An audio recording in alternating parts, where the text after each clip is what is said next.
சிந்து பைரவி நீ அப்புறமும் நான் எதுக்காக அவகிட்ட பேசணுன்ற மாதிரி எல்லாம் சிவா சொல்றாங்க. ஸ்னேகா அவங்களுடைய அப்பா இங்க பாரு சிவா, நான் சொல்றதை கொஞ்சம் பொறுமையை கேளு. நீ அவளை நல்லா நாக்குப்படுகிற மாதிரி கேட்டு அமிச்சா அங்க இருக்கிறவங்க யாருமே சப்போர்ட் பண்ண மாட்டாங்க. அதனால அவளை நல்லா அசிங்கப்படுத்தி அங்கிருந்து அனுப்புன்ற மாதிரி சொல்றாங்க. அப்புறம் சிவா வெளியே வராங்க. டாக்டர், நீ நைட் இருந்து ஏன் வீட்டுக்கு வரல, நீ வரலன்னு சொல்லிட்டு எவ்வளவு பாடுபட்டேன்னு தெரியுமா, நீ ஹாஸ்பிட்டல் உட்காந்துட்டு உன்னையும் பார்க்க விட மாட்டேங்கிறாங்க, என்னை உள்ளவும் விட மாட்டேங்கிறாங்கன்னு சொல்லிட்டு இருக்காங்க. அவங்க இதுக்காக உள்ள விடணும் சொல்லு அப்படின்ட்டு சிவா சொல்றாங்க. என்ன டாக்டர் இப்படி பேசிட்டு இருக்க, எல்லா பிரச்சனையும் பண்ணிட்டு நல்லவ மாதிரி நடிச்சுட்டு இருக்கியான்றாங்க. ஏன்பா, உன் பொண்டாட்டி உன் மேலே இந்த அளவுக்கு பாசத்தை வச்சுட்டு இருக்கா, ஆனால் நீ என்னன்னா இவங்க பேச்செல்லாம் கேட்டுட்டு இங்கே இருக்கியப்பா, இதெல்லாம் கொஞ்சம் கூட சரியில்லை. உன் பொண்டாட்டி உயிரே வச்சுட்டு இருக்கல, நீ ஏன் உன் பொண்டாட்டி கூட வீட்டுக்கு போய் வீட்டுக்கு லேட் ஆகும் வரல அப்படின்னாச்சும் சொல்லியிருக்கணும்ல. புதுசாக கல்யாணம் ஆனவங்களும் இருக்கப்பான்றாங்க.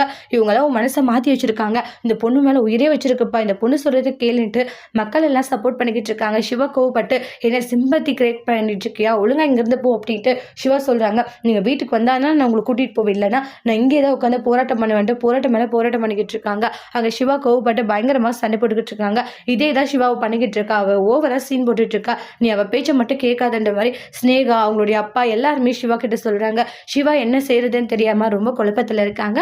சிவா சிந்துவா என்ன பண்ண போறாங்கன்னு வெயிட் பண்ணி பார்க்கலாம். தேங்க்யூ.